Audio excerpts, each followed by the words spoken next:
ओम श्री साईराम. मी प्रियंका.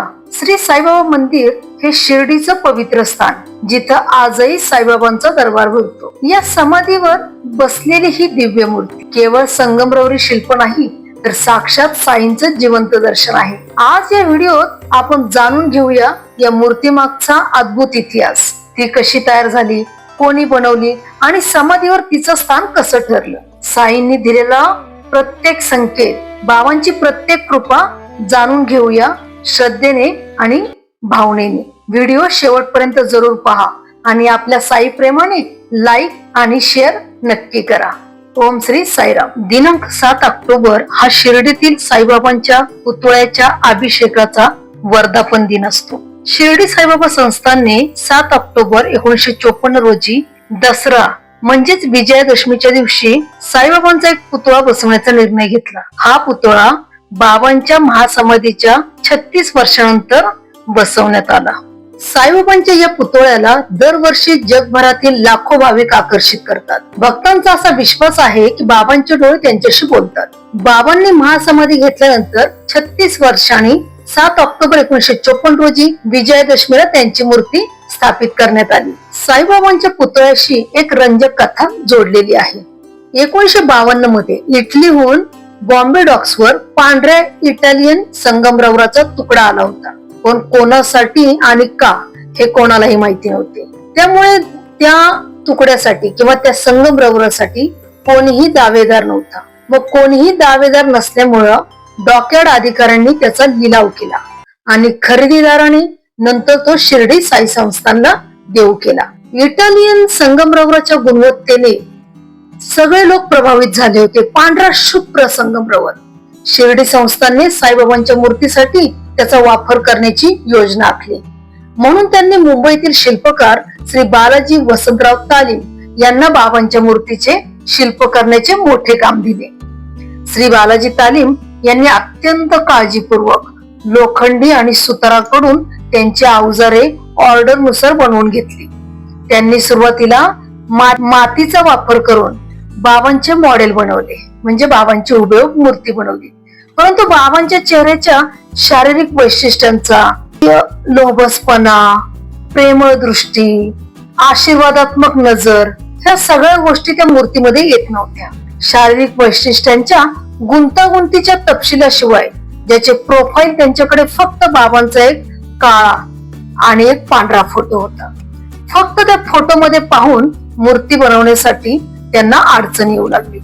त्याशिवाय श्री बालाजी तालीम यांना त्यांच्या हुबेहूब प्रतिमेत पुतळा बनवणे फारच कठीण जात होते. म्हणून त्यांनी प्रार्थना केली. कोणाला? साईबाबांना. जर श्री साईबाबांनी त्यांची मूर्ती बनवताना मला दर्शन दिले तर ती मूर्ती योग्य होईल आणि भक्तांमध्येही भक्तीची भावना निर्माण होईल. त्यांनी बाबांना विनंती केली, कारण त्याशिवाय मूर्ती बनवणं कठीण होतं. आणि एके दिवशी सकाळी 7 वाजता श्री बालाजी त्यांच्या स्टुडिओ मध्ये प्रवेश केला.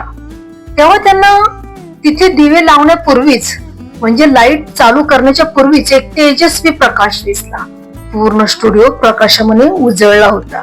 बाबा प्रकाशात प्रकट झाले होते आणि त्यांनी त्यांना स्टुडिओ मध्ये दर्शन दिले. बाबांनी तालीमच्या अडचणीवर भाष्य केले आणि त्यांना विविध कोणातून त्यांचा चेहरा दाखवला, म्हणजे सगळ्या अँगल मधून चेहरा त्यांना दाखवला.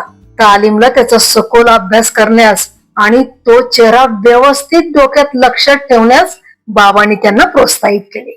शिर्डी साई संस्थानने बाबांच्या या मातीच्या पुतळ्याला ताबडतोब मान्यता दिली, ज्याच्या आधारे साईबाबांचा सध्याचा इटालियन संगमरवरी पुतळा कोरून समाधी मंदिरामध्ये स्थापित करण्यात आलेला आहे.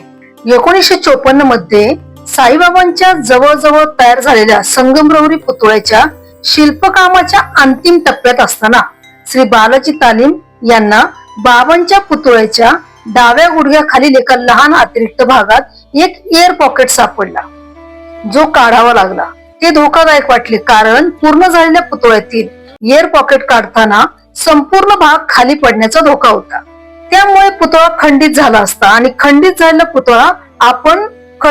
पुतळ्याची आपण प्राण प्रतिष्ठापना करत नाही, ज्यामुळे त्याची पूजा करणे अजिबात शक्य नव्हते. म्हणून काम थांबले आणि श्री बालाजी तालीम अतिरिक्त भागावर प्रहार करून तो छाटण्यास कचरले. ते घाबरले आणि त्यांनी बाबांना प्रार्थना केली, बाबा माझ्यावर दया करा, तुमची मूर्ती तयार आहे, बाबा माझ्यावर दया करा. तेवढ्यात त्यांना आतून एक आवाज ऐकू आला, बालाजी पुढे चालू ठेव. म्हणून बालाजीने त्यांच्या कामगारांना पुढे जाण्यास आणि अतिरिक्त भाग छाटण्यास सांगितले.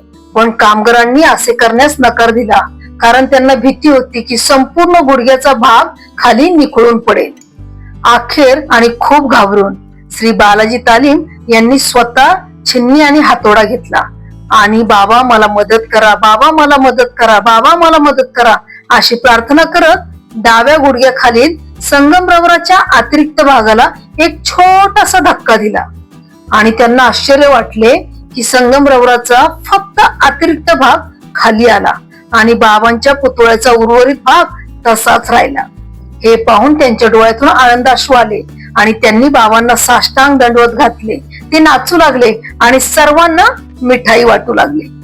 साईबाबांचा असा अद्भुत चमत्कार त्यांनी अनुभवला. 5 फूट 5 इंच उंचीची पूर्ण झालेली साईबाबांची मूर्ती संपूर्ण गावात थाटामाटात आणि समारंभात नेण्यात आली. बाबांची मूर्ती इतकी जिवंत होती की स्वामी श्री साई शरणानंद आणि लक्ष्मीबाई सारख्या भक्तांना, जे स्वतः बाबांच्या सोबत होते, त्यांनी साईबाबांचा सहवास अनुभवला होता. त्यांना असे वाटले की जणू बाबा त्यांच्या मूर्तीच्या रूपात जिवंत परत आलेले आहेत.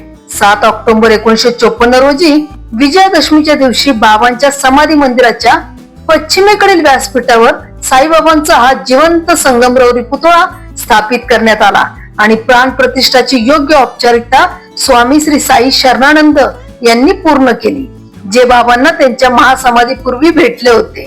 बाबांच्या मूर्तीची तयारी सुरू असताना एके दिवशी बाबांनी श्री बालाजी तालीम यांना दर्शन दिले आणि म्हणाले, काम पूर्ण करा आणि भविष्यात तुम्ही दुसरी कोणतीही मूर्ती करणार नाही. म्हणून तालीमने तेव्हापासून दुसरी कोणतीही मूर्ती तयार केली नाही आणि अखेर 25 डिसेंबर 1970 रोजी त्यांनी शेवटचा श्वास घेतला. ओम श्री साईराम. साई केवळ शिर्डीत नाहीत, ते प्रत्येक भक्ताच्या श्वासात, प्रत्येक प्रार्थनेत आहे. त्यांच्या पवित्र मूर्ती समोर नतमस्तक होताना मनाला फक्त एकच जाणवतं, साई तूच माझं सर्वस्व आहेस. ओम श्री साईराम.